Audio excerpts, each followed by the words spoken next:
natural environment can either be the dam or the flowing river. But when you take them away from there and you put them in a place like this, they don't breed, they will keep growing. The female will have eggs, the male will have the sperm, which we call milk, but they will not produce baby. So that is why you have those ones, they just keep eating our food so big, they are not producing.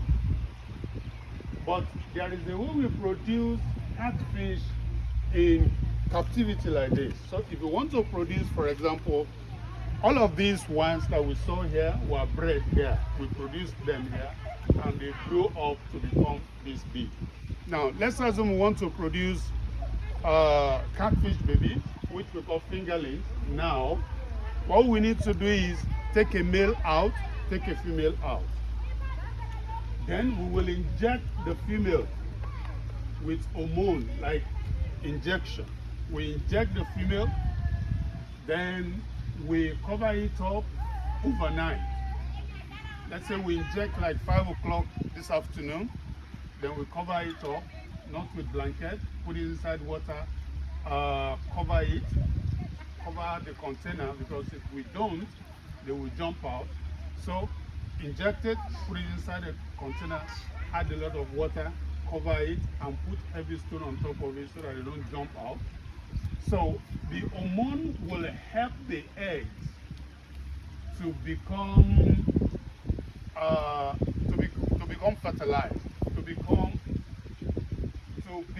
developed to a point that the eggs can run out from the stomach of the fish. So when we inject tonight, then we come back tomorrow morning.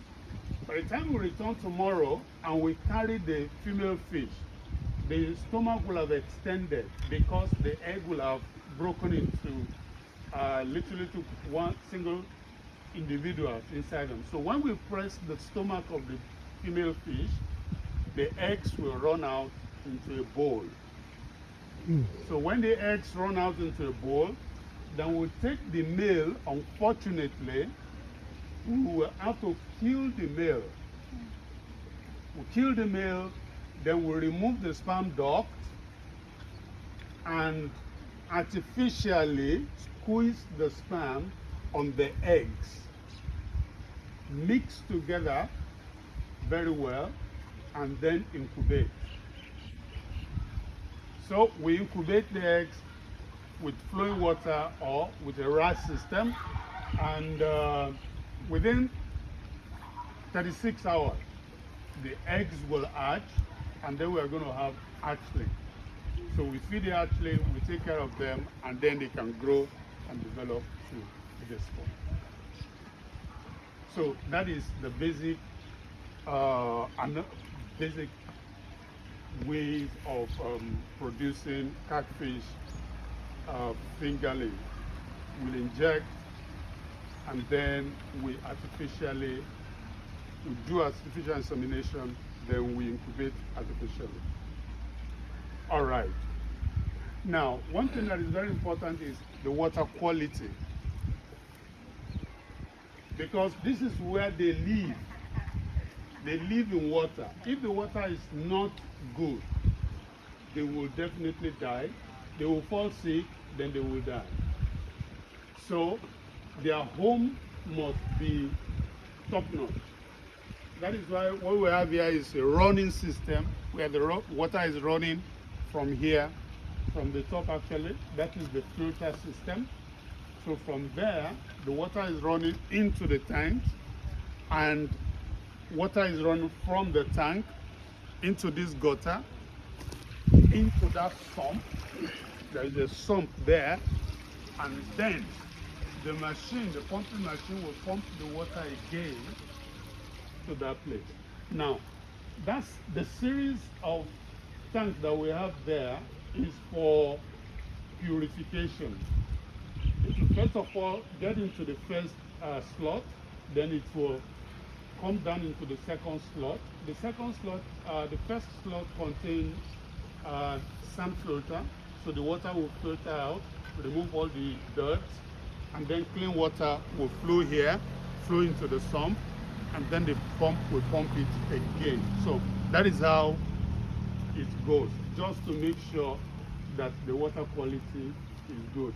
Well, this is not the best system that we can have, but yeah, this university in the industry where they are doing commercial operation, recirculation is always top notch. The water, actually you can drink the water from the fish tank because they are clean, clean, clean, clean. So for water quality, we have to monitor every day. We have to monitor the water temperature. It is winter now, we wear jackets. Fish don't wear jackets and the water is cold. So in a situation where we cannot introduce heater or heating system, we have a system inside where we introduce heating system, but this is outside. So we have to make sure that we monitor the temperature every day.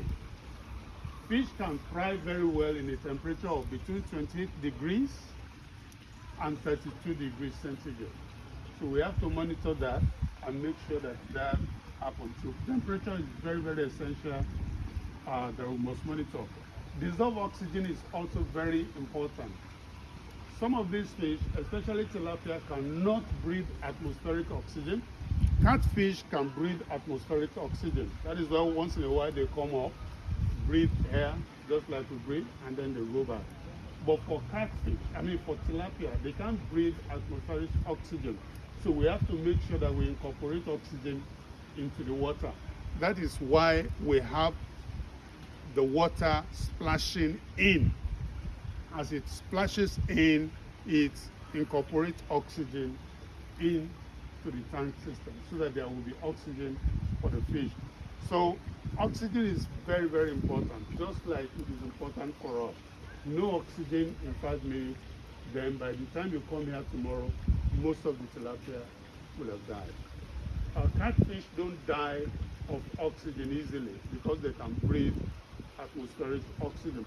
If a catfish jump out of this place and it's here, it can stay alive for the next 5 days.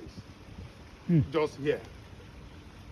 It can stay alive for the next 5 days, well, except that ants and insects will begin to bite it. But removing that, it can stay alive. It will keep on breathing. It will be dry, but it will be alive. But if tilapia jump out, give it 5 minutes, it is dead. Because it can only take the oxygen inside water. So we have to make sure that oxygen is inside water very well.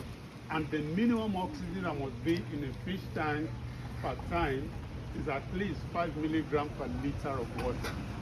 So every morning we have to test for oxygen to make sure there is enough oxygen. We also test for pH every day. Fish can survive very well in a pH of 6.5 to 8.5. Below that, beyond that, is leather for them. They will die. Both the catfish and then the tilapia. Ammonia is another trouble. And we know ammonia is as a result of the feed that we give them and the waste product that they release in water. So we have to monitor ammonia every day because ammonia will always turn to nitrite. And nitrite is dangerous to fish just like it is dangerous to us. So we have to monitor ammonia every day. We monitor temperature every day. We monitor dissolved oxygen every day. We monitor ammonia every day. We monitor nitrite every day. If our ammonia is correct, nitrite will not build up. But if ammonia is not correct, nitrite definitely will build up. Are we good so far? Yes. All right, I'm rounding up. Fish grow. Fish grows when there is